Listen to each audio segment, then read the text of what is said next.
Santapan Harian.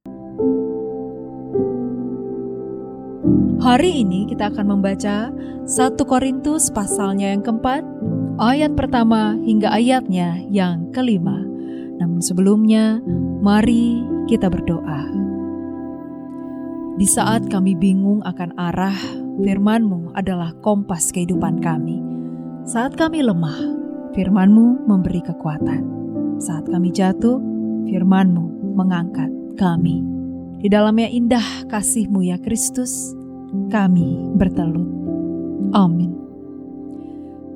1 Korintus 4 ayat 1-5. Beginilah hendaknya orang memandang kami sebagai hamba-hamba Kristus yang kepadanya dipercayakan rahasia Allah, yang akhirnya dituntut dari pelayan-pelayan yang demikian ialah bahwa mereka ternyata dapat dipercayai. Bagiku tidak begitu penting entahkah aku dihakimi oleh kamu atau oleh suatu pengadilan manusia. Malahan diriku sendiri pun tidak kuhakimi. Sebab memang aku tidak sadar akan apapun tentang diriku. Tetapi bukan karena itulah aku dibenarkan, melainkan Tuhanlah yang menghakimi aku. Karena itu janganlah menghakimi sebelum waktunya, yaitu sebelum Tuhan datang. Ia akan menerangi juga apa yang tersembunyi dalam kegelapan, dan ia akan memperlihatkan apa yang direncanakan di dalam hati. Kelak, tiap-tiap orang akan menerima pujian dari Allah.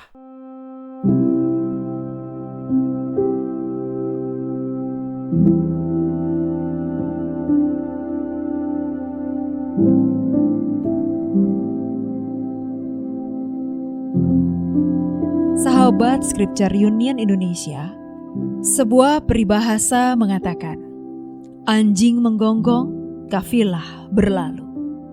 Peribahasa ini menggambarkan orang yang tetap maju ke tujuan, walau ia dihantam kencaman. Seperti itulah sepatutnya orang percaya dalam perjalanan imannya. Dalam melakukan pekabaran Injil, Rasul Paulus menghadapi berbagai kecaman yang ia bahasakan sebagai penghakiman. Namun ia tidak menganggap hal itu penting. Baginya, hanya Tuhanlah yang berhak melakukan penghakiman atas pekerjaannya. Itu karena ia memandang dirinya sebagai hamba Kristus yang memberitakan rahasia Allah, bukan pikirannya sendiri. Sikap Rasul Paulus menjadi teladan bagi setiap orang percaya dalam melakukan tugas pelayanan. Gereja adalah persekutuan orang-orang kudus yang beragam latar belakang dan pola pikirnya. Selalu ada kemungkinan munculnya perbedaan dalam cara melayani dan ketidakcocokan antara satu jemaat dengan jemaat yang lain. Kritik bisa muncul terhadap orang yang dianggap berbeda, yang melakukan pelayanan dengan cara yang tidak biasa. Kritik bisa disampaikan dalam kalimat yang santun dan bermanfaat untuk membangun, tetapi bisa pula dilontarkan dengan nada penghakiman yang menyakitkan dan berakibat melemahkan semangat. Belajar dari Rasul Paulus, kita diajak untuk tidak mudah terpengaruh secara negatif dengan kecaman atau penghakiman. Ini bukan berarti kita tidak mau mendengarkan masukan dari orang lain, tetapi kita tidak patah semangat ketika ada yang mengecam atau bahkan menghakimi. Kita tetap maju dalam pelayanan kita, bukannya menyerah lalu berhenti, sebab kita melayani sebagai hamba Kristus, bukan melayani kehendak orang lain, bukan pula diri sendiri. Marilah kita menetapkan tekad untuk melanjutkan pelayanan kita dengan lebih tegar.